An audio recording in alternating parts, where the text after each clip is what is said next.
Então, continuando as dicas, né, do livro das 24 Horas da Paixão, em qualquer meditação que você for fazer, qualquer meditação de livro espiritual que você for ler, né, é muito importante você entender que você precisa mergulhar na vontade de Deus, que deseja ensinar alguma coisa para você, né, que precisa que você compreenda o que você está lendo e retire os frutos que a sua alma precisa. A nossa alma, nós temos 3 faculdades que são memória, inteligência e vontade. E nós, para poder a nossa vontade e a nossa inteligência e memória penetrar nos conhecimentos que estão dados nos escritos que Jesus mandou através das místicas católicas, né? Para que a gente possa penetrar no que tem de puro da palavra de Deus, até nos escritos da Bíblia, nós precisamos estar com a nossa mente totalmente mergulhada no que nós estamos lendo. Então, mas só que daí você fala para mim assim, não adianta, eu não consigo rezar um terço, como você disse, e não estar o tempo todo com a minha cabeça cheia de coisas, porque eu tô com muitos problemas. E a gente justamente procura Deus nessas horas, é quando a gente está com um problema gravíssimo, uma situações gravíssimas acontecendo e eu não consigo evitar.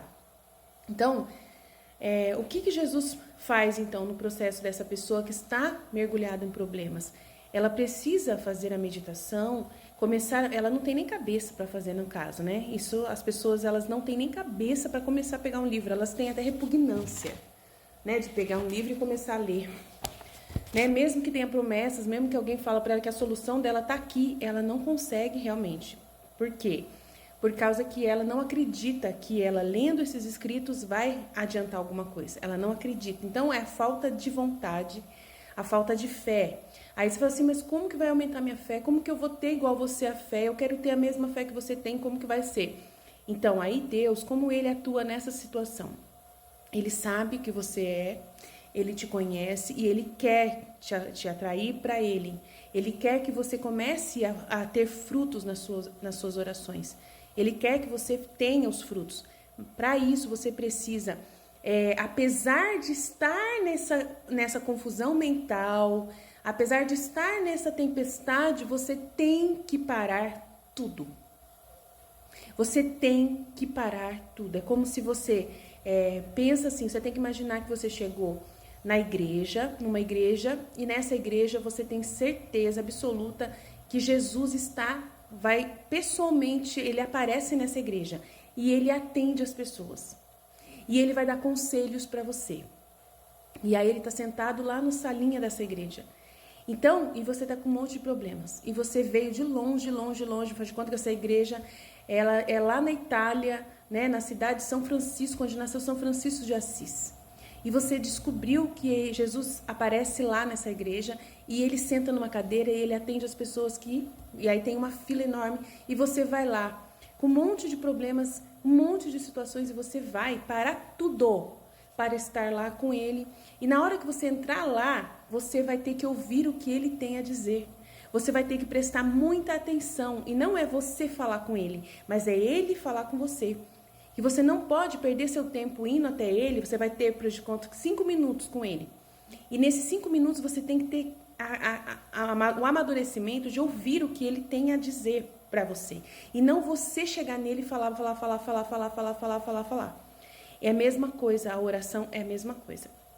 Então, mas aí, meu Deus, imagina, eu vou chegar perto de Jesus com o coração lotado de coisa. Ele já sabe, você tem que acreditar que ele é Deus e que ele já sabe o que você tem.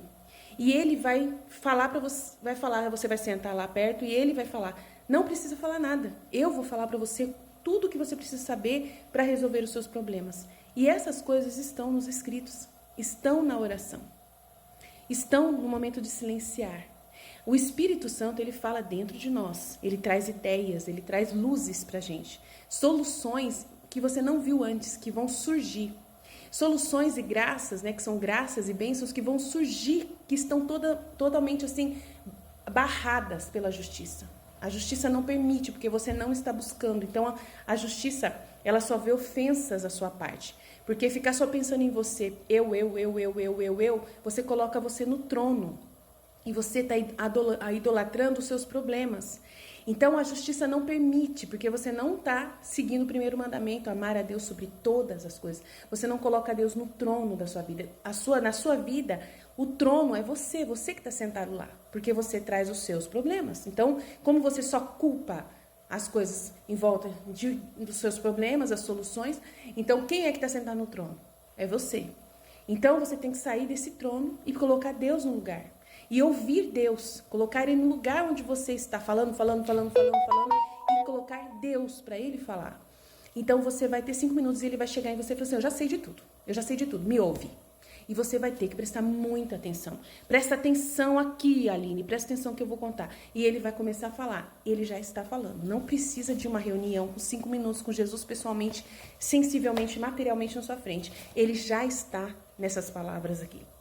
Ele já está nas Sagradas Escrituras. Ele já está nos livros que ele ditou para várias místicas católicas.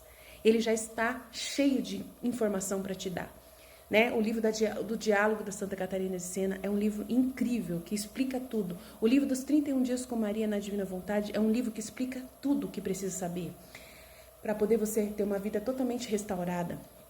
Né? O livro do céu é o livro que mais vai responder todas as dúvidas que você tem da história da humanidade universal. Tem tudo. Então, agora, se você só está com problemas, você não consegue parar para refletir. Você fica, e a justiça de Deus, ela vai, se você está com você no trono, a justiça de Deus, ela não, às vezes assim, ela permite que o demônio entre na situação, porque você está tão idolatrando a si mesmo. Aí, como Deus não tem o trono, quem que tem? É os problemas e é a ação do demônio. Aí, a ação do demônio é permitida pela justiça, para colocar obstáculos para você. E aí parece que as coisas vão ficando pior, cada vez mais pior, porque o inimigo tem a permissão de trabalhar. E para você poder pular tudo isso, para voltar à ordem, que é ficar com Deus e ouvir a Deus e receber as luzes de Deus, vai ter uma dificuldade muito grande. Mas, você fala, para que Deus faz isso? Para que Deus permite que a gente tenha tantos obstáculos? Por causa que nós idolatramos a nós mesmos. Isso é uma ingratidão muito grande. É uma falta de usar a inteligência, a memória e vontade, que são os atributos que Ele deu para a gente, que são capazes, que a gente tem capacidade. Então, a gente está negando a presença de Deus. A gente está negando tudo que Deus é quando a gente faz isso. A gente está negando tudo que a gente já ouviu falar de Deus. A gente ouviu, entrou por um ouvido e saiu pelo outro. Não tá vivendo. Você não está colocando isso em prática. Isso para Deus é assim, é uma negação tão grande, é uma traição, uma ofensa tão grande que Ele tem uma justiça que ela está permitindo a sua vida. Ela deu a sua vida para você se aproximar dele. Aí você está lá falando, amaldiçoando a sua vida, amaldiçoando tudo. E as coisas que Deus está permitindo na sua vida, elas não são meios para te destruir, elas são meios para te salvar. Elas são meios de expiação dos seus pecados e você não entende nada o que Deus está fazendo, nada. Tem muitos mistérios aí em volta que está recheado de mistérios a sua vida. A sua vida é recheada de graças, de bênçãos. Deus está o tempo todo cuidando de você. Então, é muito importante, é muito sério, muito lindo o que Deus está fazendo e você não está vendo. Você não está saboreando o que Deus está fazendo na sua vida, porque você está mergulhado dentro de você mesmo e você tem somente você no trono do coração. Então, é muito triste a vida que uma pessoa vive desse jeito, sem Deus. Então, essa é a dica que eu dou para você fazer qualquer oração, qualquer leitura espiritual, é o principal. E vai vir mais coisas, Deus vai me trazendo mais luzes e eu vou fazendo os vídeos aqui para te ajudar a penetrar mais e mais nesses conhecimentos. E aqui, continuando. Também eu me sinto e me uno a ti, ó doce mãe, nas asas dos ventos. Quero girar pelo céu e pedir ao Pai Espírito Santo e a todos os anjos um abençoe-te para Jesus, a fim de que, quando formos nos encontrar com Ele, possamos levar-lhe suas bênçãos. E aqui na terra desejo ir a todas as criaturas e pedir a todos dos lábios de cada um, de cada palpitação, de cada passo, de cada respiro, de cada olhar, de cada pensamento, bênçãos e louvores para Jesus. E se alguma não me quiser dá-los, eu o farei por ela. Então, olha que lindo o trabalho da Luísa. Ela sabe meditar. Ela medita se colocando na cena. Essa é a melhor oração que uma pessoa pode fazer para Jesus nessas 24 horas da paixão e em todas as orações que nós possamos fazer para Jesus. Amém?